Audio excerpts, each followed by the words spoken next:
অষ্টম শ্রেণীর গণিতের নতুন একটা ক্লাস। আর নতুন ক্লাসে তোমাদের গণিত প্রভা বইয়ের 64 নম্বর পেজে যে উৎপাদকে বিশ্লেষণ রয়েছে সেই অঙ্কগুলো কিন্তু আমরা কন্টিনিউ রাখবো। আজকে আমরা শুরু করব 11 দাগ থেকে অঙ্ক। তো আগের অঙ্কগুলো আমরা অলরেডি কিন্তু আমাদের এই চ্যানেলে করে তোমাদের জন্য আমরা আপলোড করেছি। তোমরা যারা দেখতে চাইছো এই চ্যানেলে গেলে তোমরা প্লে লিস্ট পাবে, সেই প্লে লিস্ট থেকে কিন্তু তোমরা পরপর করে তোমাদের ক্লাসের সমস্ত অঙ্ক দেখতে পারো। তো চলো আজকে আমরা শুরু করি আমাদের 11 দাগের যে উৎপাদক বিশ্লেষণ রয়েছে সেইটা দিয়ে। তো সেইটা দিয়ে আজকে আমরা প্রথম ক্লাস শুরু করবো। আজকে পরপর করে বাকি অঙ্কগুলো করব।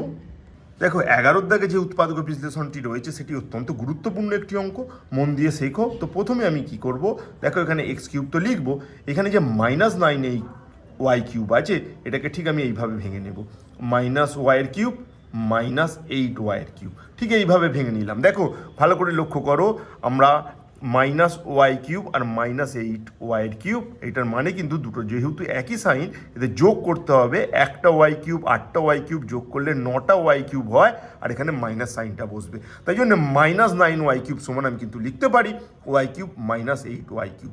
আর তারপর এই পার্টটা যেমন রয়েছে আপাতত তো আমি লিখে নিলাম 3xy ব্র্যাকেটের মধ্যে x - y। এরপর দেখো আমি ঠিক এইভাবে এটাকে সাজিয়ে নেব, x cube Y cube -3xy, এটাকে লিখছি, এটা লিখলাম, এইটা লিখলাম, তারপরে এইটা লিখছি -3xy আর x - y। আর এখানে যে এইটা রয়েছে -8 ওয়াই কিউব, এটাকে কিন্তু আমি শেষে এইভাবে লিখে নিলাম। তো লিখে নেবার কারণ কি? দেখো লিখে নেবার কারণ হলো তোমাদের একটা ফর্মুলা, যেটা তোমরা অলরেডি প্রত্যেকে জানো, আমি আশা করছি যে দেখো তোমরা জানো x - ওয়াইয়ের হোল কিউব, এটার কি ফর্মুলা তোমরা নিশ্চয়ই সকলে জানো যে এটার ফর্মুলা কি। এটার ফর্মুলা আমরা একবার লিখে নেব। কি ফর্মুলা? যে এর ফর্মুলা হলো x cube -3x² plus 3xy² আর -y কিউব, এটা হলো এর ফর্মুলা। নিশ্চয়ই প্রত্যেকে জানো এই ফর্মুলাটা, এটা হলো এখানকার ফর্মুলা। কি formula? x cube -3x² plus 3xy² -y cube. তো এইটাকে যদি আমি একটু সাজিয়ে লিখি, অর্থাৎ আমি যদি x কিউব -y কিউব, এই x কিউব -y কিউবকে পাশাপাশি নিয়ে নিলাম, আর এখানে থাকলো -3x² আর এটা +3xy²। আর পরের স্টেপে যদি আমি এইভাবে লিখি x কিউব -y কিউব, আর এখানে আমি যদি মাইনাস কমন নিয়ে নিই, -3xy যদি কমন নিই, দেখো -3xy কমন নিলাম, আর -3xy কমন নিলে কি হবে? দেখো এখানে মাইনাস কমন চলে গেছে, 3xy কমন গেছে, কিন্তু এখানে তো x² আছে, তাই এখানে একটা x পড়ে থাকে। আর যেহেতু মাইনাস কমন চলে গেছে, এই প্লাসটা কিন্তু মাইনাস হয়ে যাবে। 3 কমন গেছে, x কমন গেছে, y কমন গেছে, কিন্তু এখানে তো আছে y², তাই একটা y কিন্তু রয়ে গেছে। অর্থাৎ আমরা কি বলতে পারি? x cube -y cube -3xy x - y, এটা ইকুয়াল টু কিন্তু x - y এর হোল কিউব। তাহলে এই যে পুরো অংশটা রয়েছে এটাকে কিন্তু আমি লিখতে পারি x - y তার হোল কিউব। আর এখানে 8y হোল কিউবকে আমি কিন্তু লিখতে পারি 2y তার হোল কিউব। 8y কিউবকে কিন্তু আমি লিখতে পারি, কি লিখতে পারি? 2y cube. কেন লিখতে পারি? দেখো 2y কিউব মানে কি? 2y এর কিউব মানে 2 এর কিউব আর y এর কিউব। আর 2 এর কিউব মানে কি? 2 এর কিউব মানে 3 বার 2কে গুণ করলে 8 হয়, আর এখানে তো y এর কিউব থাকবে। অর্থাৎ 8y কিউবকে কিন্তু আমি লিখতে পারি 2y এর হোল কিউব। তো এইভাবে লেখার পর আমরা যে ফর্মুলার কথা বলবো, আমরা আগের অঙ্কগুলোতে ওই ফর্মুলা ইউজ করেছি। কি ফর্মুলা? না a cube minus b cube এর formula. A cube minus b cube সমান কি? A cube minus b cube সমান এ মাইনাস বি, এখানে এ এর square plus a into b plus b square. ঠিক এই ফর্মুলাটা আমি ব্যবহার করবো এখানে। তো এই ফর্মুলাটা যদি আমি এখানে ব্যবহার করি তাহলে আমি কি পাবো? দেখো এখানে এ বলতে কিন্তু x - y আর বি বলতে কিন্তু 2y, তাই আমি কিন্তু লিখবো এখানে দেখো x - y, এটা a মাইনাস বি, বি মানে এখানে 2y, ঠিক এইটা লিখবো। তারপর কি লিখবো? তারপর লিখবো দেখো a স্কোয়ার, মানে লিখবো x - y তার হোল স্কোয়ার প্লাস আবার এ হিসাবে তো x - y, এর সাথে কি গুণ হবে? 2y গুণ হবে। তারপর নেক্সট কি লিখবো? নেক্সট যেটা লিখবো দেখো প্লাস বি স্কোয়ার, মানে এখানে 2y তার স্কোয়ার, ঠিক এইটা লিখে দেবো। তো এরপর যদি আমরা ক্যালকুলেশন করি, দেখো x - y ব্র্যাকেট তুলে দিলাম, এখানে -2y এইভাবে লিখবো। এবার দেখো এক্স মাইনাস ওয়াই এর হোল স্কোয়ার, নিশ্চয়ই সকলে ফর্মুলা জানো, x square minus 2xy plus y square, এটা হলো এর formula, x minus y whole square মানে। এবার 2yটা কিন্তু এখানে গুণ হবে, 2yটা যদি গুণ হয় কি হবে, 2y যদি গুণ হয় তো নিশ্চয়ই বুঝতে পারছো 2y into x, 2xy minus Y, 2y গুণ হলে মাইনাস 2y স্কোয়ার, আর এখানে 2y এর হোল স্কোয়ার, 2a স্কোয়ার মানে হলো 4, আর এই ওয়াই স্কোয়ার মানে এখানে ওয়াই স্কোয়ার। তো এইভাবে লিখবো। এর পরবর্তী ক্যালকুলেশন দেখো, x minus y minus 2y, minus 1 minus 2y কিন্তু হয়ে যাবে এক্স মাইনাস 3y। যেহেতু দুজনের একই সাইন তাই ওদের মধ্যে যোগ হবে আর ওদের সাইনটা বসে যাবে। এবার এখানে আমরা ব্যাকেট থেকে এদের বার করব, এক্স স্কোয়ার মাইনাস 2xy, এরা তো আউট অফ ব্যাকেট আছেই, কিন্তু এইটাকে আমরা ব্যাকেট থেকে বাইরে আনবো, বাইরে আনলে হবে প্লাস 2xy, এটা হবে মাইনাস 2y স্কোয়ার, আর এখানে যেমন আছে 4y স্কোয়ার, ঠিক সেইটা তো হবেই। এরপর কি করব, আর এরপর আর একটা লাইন আমরা এদের মধ্যে ক্যালকুলেশন করে দিলেই কিন্তু আমাদের অঙ্ক হয়ে যাবে। তো আমরা ক্যালকুলেশনটা করে দেব। তাহলে এখানে ক্যালকুলেশন করলে কি পাবো, এটা যেমন আছে এক্স মাইনাস 3y, এটা তো থাকবেই।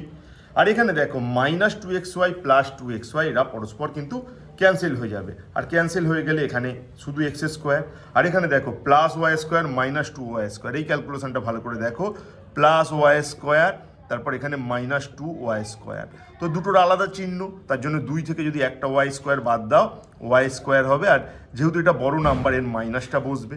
এই দুটোর ক্যালকুলেশন করলে তোমার মাইনাস ওয়াই স্কোয়ার হলো, তার সাথে কি আছে, তার সাথে প্লাস 4y স্কোয়ার আছে।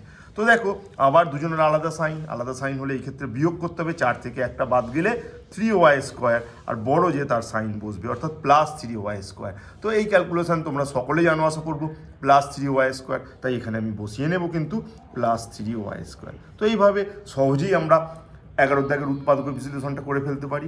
নিশ্চয়ই তোমরা আশা করব প্রত্যেকে বুঝতে পেরেছো। তো চলো আমরা এবার দেখে নেব ঠিক নেক্সট অঙ্কটি, অর্থাৎ 12 দাগের অঙ্কটি। দেখো 12 দাগের অঙ্কটাও কিন্তু তোমাদের প্রথম পরীক্ষার জন্য খুব গুরুত্বপূর্ণ। তো দেখো এইটা করার জন্য আমরা যেটা করব, আমরা এখানে আর এখানে দেখো এই যে অংশটা আছে এখান থেকে আমি মাইনাস কমন নিয়ে নেব, মাইনাস কমন নিলে কি হবে, এটা এ কিউ, মাইনাস কমন নেওয়ার ফলে প্লাসটা হচ্ছে মাইনাস হয়ে যাবে, মাইনাস 3a স্কোয়ার বি, এই মাইনাসটা কি হয়ে যাবে, প্লাস হয়ে যাবে 3ab স্কোয়ার, আর এই প্লাসটা হচ্ছে মাইনাস হয়ে যাবে। তো দেখো তোমাদের চেনা ফর্মুলা নিশ্চয়ই, a cube minus 3a square b plus 3ab square minus b cube, এটা সমান আমি কি লিখবো। তো তার আগে আমি বলবো 8কে কিন্তু আমি লিখতে পারি 2 এর কিউব, 8কে আমি লিখতে পারি 2 এর কিউব। দেখো 8কে তো আমি 2 এর কিউব লিখেছি, আর এই ফর্মুলা তোমরা নিশ্চয়ই প্রত্যেকে জানো, a cube minus 3a square b plus 3ab square minus b cube. তোমরা একটা জিনিস কিন্তু লক্ষ্য করো, এখানে আমি কিন্তু মাইনাস কমন নিয়েছি, আর মাইনাস কমন নেবার ফলে প্রত্যেকের সাইন চেঞ্জ হয়ে গেছে, তার ফলে এসেছে a cube minus 3a square b plus 3ab square minus b cube, এটা কিন্তু হয়ে যাবে এ মাইনাস বি এর হোল কিউ। ঠিক আছে, এটা এইভাবে হয়ে যাবে। ফর্মুলা নিশ্চয়ই তোমাদের পরিচয় রয়েছে এই ফর্মুলার সাথে। এরপর যেটা আমি তোমাদের বলবো, দেখো এরপর আমি কি ফর্মুলা ইউজ করব, আমি যে ফর্মুলা ইউজ করব সেটা হলো, সেটাও তোমরা পরিচিত সকলে, x cube minus y cube. এর কি ফর্মুলা, এর ফর্মুলা এক্স মাইনাস ওয়াই, এখানে x square plus x y plus y square. তো ঠিক এই ফর্মুলাটা এখানে আমরা ব্যবহার করব। তাহলে আমরা যদি এই ফর্মুলাটা ব্যবহার করি, এখানে এক্স বলতে কিন্তু মনে রেখো 2, তার মানে 2 মাইনাস এখানে এ মাইনাস বি, এখানে এ মাইনাস বি হলো ওয়াই, তারপর কি হবে, তারপর হচ্ছে এক্স স্কোয়ার মানে এখানে 2 স্কোয়ার প্লাস এক্স বলতে 2, আর ওয়াই বলতে কিন্তু এ মাইনাস বি, প্লাস এখানে কি ওয়াই স্কোয়ার মানে এ মাইনাস বি এর হোল স্কোয়ার। নিশ্চয়ই ফর্মুলা কিভাবে ব্যবহার করলাম বুঝতে পারলে। এরপর আমরা এখানে ব্র্যাকেট থেকে বাইরে করব। দেখো ব্র্যাকেট থেকে বেরিয়ে যদি মাইনাস থাকে তাহলে কিন্তু প্রত্যেকে সাইন চেঞ্জ করে নেয়, তাই এটা হয়ে যাবে মাইনাস এ আর তোমার প্লাস বি। এখানে 2 স্কোয়ার মানে 4, এই দুইটা যদি গুণ হয় এর সাথে, তারপর এর সাথে কি হবে প্লাস 2 গুণ হলে 2a মাইনাস 2b। আর এখানে তুমি ক্যালকুলেশন করলে ফর্মুলা এ মাইনাস বি এর হোল স্কোয়ারের ফর্মুলা প্রত্যেকেই জানো, a square minus 2ab plus b a square. ঠিক এইভাবে লিখে দেবো, আর এইভাবে লিখে দেওয়ার পর calculation 2 minus a plus b, এখানে দেখো এখানে কি হবে 4, এখানে ব্র্যাকেট থেকে এটাকে বাইরে আনবো 2a minus 2b plus a square minus 2ab plus b square. Just এগুলোকে সমস্ত আমি লিখে নিয়েছি। তো কিভাবে লিখে নিয়েছি নিশ্চয়ই বুঝতে পারলে। তো এই গেল তোমাদের 12 দাগের অঙ্ক সহজেই আমরা এইভাবে ফর্মুলাগুলো অ্যাপ্লাই করলে সহজেই আমরা উৎপাদক বিশ্লেষণ করে ফেলতে পারি। আমরা এবার দেখে নেব নেক্সট অঙ্ক, মানে তোমাদের এই উৎপাদক বিশ্লেষণের 13 দাগে যে উৎপাদক বিশ্লেষণ রয়েছে সেইটা আমরা দেখব এখন। দেখো নেক্সট উৎপাদক বিশ্লেষণটা চলো আমরা দ্রুত করে ফেলি। দেখো এখানে x6 আছে, তার জন্য আমি এটাকে লিখবো x স্কোয়ার করে কিউব করব, কারণ কি সূচকগুলোতে এইভাবে গুণ হয়। আর এখানে লিখবো দেখো 3x⁴ আমি লিখছি দেখো x স্কোয়ার আর এখানে 2, কারণ সূচক গুণ হয়, এইভাবে লিখতেই পারি। এখানে b স্কোয়ার, এখানে লিখবো 3x স্কোয়ার থাকলো, আর এখানে দেখো এখানে কিন্তু লিখবো b স্কোয়ার তার উপরে স্কোয়ার b⁴কে, আর এখানে b⁶কে আমি লিখবো b স্কোয়ার কিউব। আর এই পার্টটা যেমন আছে আমি আপাতত সেইভাবে রেখে গেলাম। তো দেখো এই দিকটা মনোযোগ করো, তো এইটা কোন ফর্মুলার আকারে পড়েছে, তো সেই ফর্মুলা দেখো আমরা এই ফর্মুলার সাথে সকলে পরিচিত, আমাদের ঠিক এইটা এই আকার s³ plus 3a² b plus 3ab² plus b³ এইটা সমান আমরা জানি সকলে a plus b whole cube. তো এর আকারে আছে। এখানে এ বলতে কিন্তু মনে রেখো এখানে এ বলতে কিন্তু x স্কোয়ার আর বি বলতে কিন্তু বি স্কোয়ার, তার মানে এই ফর্মুলার সাথে যদি তুলনা করি এটাকে কিন্তু আমি লিখতে পারি a প্লাস বি এর হোল কিউব, মানে x square plus b square তার হোল কিউব। আর এইটা আমি লিখবো এ বি তার whole cube, a cube b কিউকে আমি লিখলাম এ বি তার হোল কিউব। নিশ্চয়ই বুঝতে পেরেছো। এরপর আমরা যে ফর্মুলা বারবার ইউজ করছি, কি ফর্মুলা, আমরা ঠিক এই ফর্মুলাতে যাব। দেখো আমরা যাব p Q plus q cube, এর ফর্মুলা কি পি প্লাস কিউ, এই দুটো যোগ হবে, তারপর আমি বসাবো p square minus p Q plus q square, ঠিক এইভাবে লিখবো। তো এই রকম ফর্মুলা দেখো, এটাকে পি ভাবো এটাকে কিউ ভাবো, এদের কিউব আছে, তার মানে আমি কি লিখবো, আমি লিখবো x square plus b square, এটা হলো পি লিখলাম, প্লাস কিউ মানে হচ্ছে এখানে এ বি, এটাকে লিখে নেব। তারপরে কি করতে হবে, পি স্কোয়ার মানে তো বুঝতেই পারছো এক্স স্কোয়ার বি স্কোয়ার এর হোল স্কোয়ার মাইনাস পি বলতে আবার x square plus b square, আর এখানে কিউ মানে তো এ বি প্লাস কিউ এর স্কোয়ার মানে এ বি তার হোল স্কোয়ার, ঠিক এইভাবে লিখবো। আর এইভাবে লিখে এটা তো ক্যালকুলেশন অলরেডি হয়ে গেছে, এর কোনো ক্যালকুলেশন হবে না, এটা অ্যাজ ইট ইজ যেমন আছে আমি সেইভাবে লিখে নিলাম। আর এখানে আমরা কি ফর্মুলা ইউজ করব, আমরা জানি কি ফর্মুলা, এ প্লাস বি তার হোল স্কোয়ারের ফর্মুলা, অর্থাৎ a square plus 2ab plus b square. তার মানে এখানে আমি লিখবো দেখো এক্স স্কোয়ার প্লাস 2ab মানে এক্স স্কোয়ার আর b square plus b square তার হোল স্কোয়ার, এটা লিখবো।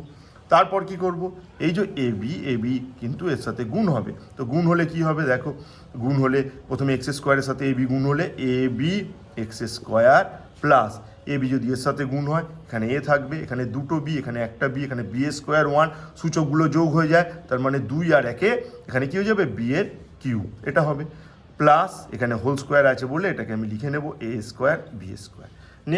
নেক্সট আমরা কি করব, next x square b square এটা তো যেমন ছিল তেমন, এর কোনো পরিবর্তন হবে না। এখানে এক্স স্কোয়ার এই সূচকগুলো গুণ হয়, অর্থাৎ x⁴, এখানে গুণ করলে 2 বি স্কোয়ারটাকে আগে লিখবো, ইংরাজি বর্ণমালাতে যেহেতু বি আগে আসে তাই আমি বিকে আগে লিখবো, বি স্কোয়ার এক্স স্কোয়ার লিখবো, এখানে বি স্কোয়ার এই দুটো 2 গুণ হয়ে গেলে b⁴। এখানে দেখো এরা ব্র্যাকেট থেকে বাইরে এসে মাইনাস পাচ্ছে, তাই সাইন প্রত্যেকে চেঞ্জ করবে, অর্থাৎ এ বি এক্স স্কোয়ার, এর সাইন চেঞ্জ হবে, প্লাস আছে মাইনাস হয়ে যাবে A B Q, R plus এখানে তোমার এ স্কোয়ার আর বি স্কোয়ার। তো এইভাবে এই উৎপাদক বিশ্লেষণটা শেষ হলো। নিশ্চয়ই আজকের ক্লাসে আমরা যে 3টি উৎপাদক বিশ্লেষণ করলাম, অত্যন্ত গুরুত্বপূর্ণ 3টি উৎপাদক বিশ্লেষণ, এগুলো কিন্তু প্রত্যেকটা ভালো করে দেখে যাও, খুব মন দিয়ে শিখে যাও, এই 3টে থেকে কিন্তু একটা অঙ্ক তোমার প্রথম ইউনিট পরীক্ষায় আসতেই পারে। আশা করি তোমরা শিখতে পেরেছো, এই আশা এই বিশ্বাস রেখে আজকের ক্লাস শেষ করছি। নেক্সট ক্লাসে আবার তোমাদের সাথে দেখা হবে নতুন পর্বে।